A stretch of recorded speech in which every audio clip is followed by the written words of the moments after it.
28 Oktober, bangsa Indonesia memperingati Hari Sumpah Pemuda. Banyak yang tahu tentang peristiwa ini, namun tidak semuanya mengerti tentang sejarah dan maknanya. Sumpah Pemuda adalah sumpah yang diikrarkan untuk memperjuangkan kemerdekaan Indonesia. Untuk lebih jelasnya, yuk kita simak video berikut ini.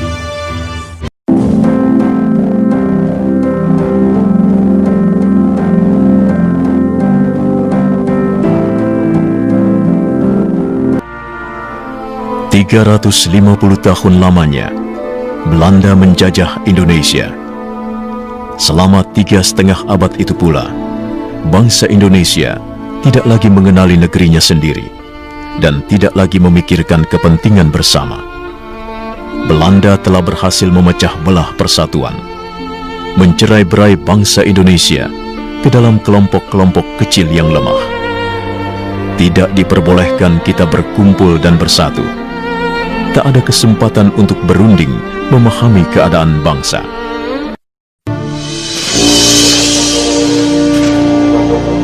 Dan Belanda tak pernah menyangka bahwa kebijakan politiknya itu justru menjadi tonggak awal kebangkitan bangsa Indonesia untuk bersatu melawannya.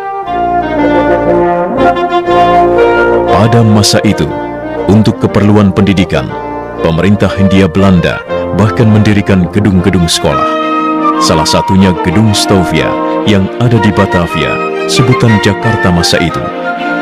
Banyak pemuda Indonesia yang memanfaatkan kesempatan ini untuk menempuh pendidikan, sehingga lahirlah pelajar-pelajar, bahkan mahasiswa, baik di dalam negeri maupun di luar negeri. Banyaknya pemuda Indonesia yang mendapatkan pola pendidikan barat justru membuka pikiran mereka akan kemerdekaan.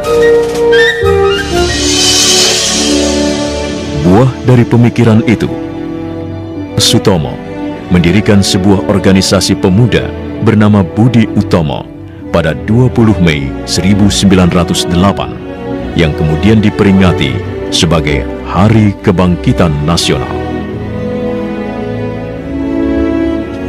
Gaungnya terdengar hingga ke seluruh tanah air dan menginspirasi lahirnya organisasi-organisasi dan partai baru seperti Sarekat Dagang Islam yang menjadi Sarekat Islam pimpinan Cokroaminoto, Partai Politik Indonesia Partai oleh R.M. Suwardi Suryaningrat atau Ki Hajar Dewantara, Cipto Mangunkusumo, dan Dawas Dekker. Trikoro Darmo yang diprakarsai oleh Satiman Wiryo Sanjoyo yang kemudian berubah nama menjadi Yong Yava. Dari timur lahir Yong Ambon, kemudian Yong Celebes, Sekar Rukun, dan pemuda kaum Betawi.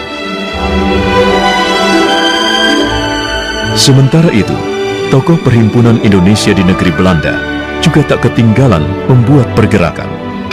Pada 15 November 1925, diadakanlah pertemuan yang dihadiri oleh Yong Yava, Yong Sumatranen Bon, Yong Ambon, Yong Bataksbon, pelajar Minahasa, Sekar Rukun, dan peminat perorangan untuk membentuk panitia Kongres Pemuda pertama.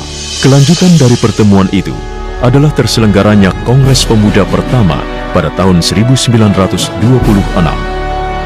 Dalam kongres ini diusulkan untuk mengadakan fusi atau peleburan di antara begitu banyak organisasi pemuda di tanah air untuk menyatukan visi. Belum adanya kesepakatan mengenai pembentukan fusi organisasi mendorong diadakannya Kongres Pemuda kedua. Kongres yang diketuai oleh Sugondo Joyopuspito ini diselenggarakan pada 27 dan 28 Oktober 1928 di sebuah rumah di Jalan Keramat 106 Jakarta yang dulunya berfungsi sebagai tempat pondokan dan tempat berkumpulnya Yong Yava.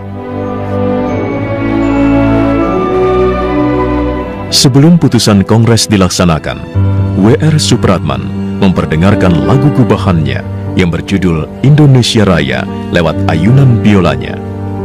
Inilah saat pertama kalinya lagu Indonesia Raya, lagu kebangsaan Indonesia, dikumandangkan di hadapan publik.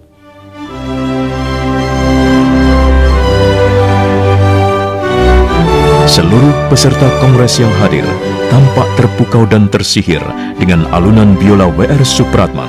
Serta tibalah akhirnya pada pembacaan hasil putusan Kongres Pemuda kedua. Hari itu, 28 Oktober 1928, seluruh organisasi pemuda melebur dalam satu wadah bernama Indonesia Muda. Hari itu, 28 Oktober 1928, Perhimpunan Pelajar-Pelajar Indonesia, Yong Yava, Yong Sumatranen Bon, Yong Bataksbon, Yong Islameten Bon, Yong Celebes, Yong Ambon, Sekar Rukun, dan pemuda kaum Betawi melebur menjadi satu, Indonesia Muda, dan tersatukan oleh satu ikrar bersama, Sumpah Pemuda.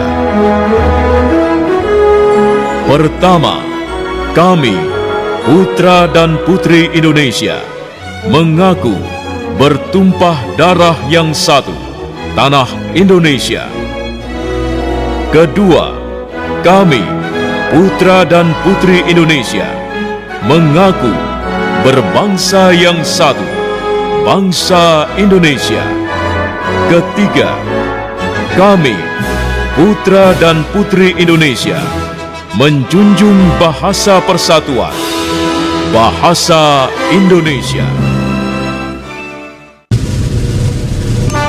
Nah, itu dia peristiwa tentang Sumpah Pemuda. Kita sebagai generasi muda harusnya lebih mengetahui hal positif yang ada di dalamnya. Ya, diantaranya kita sebagai generasi muda harus lebih mencintai dan memperjuangkan tanah air kita. Semoga kedepannya bangsa Indonesia menjadi lebih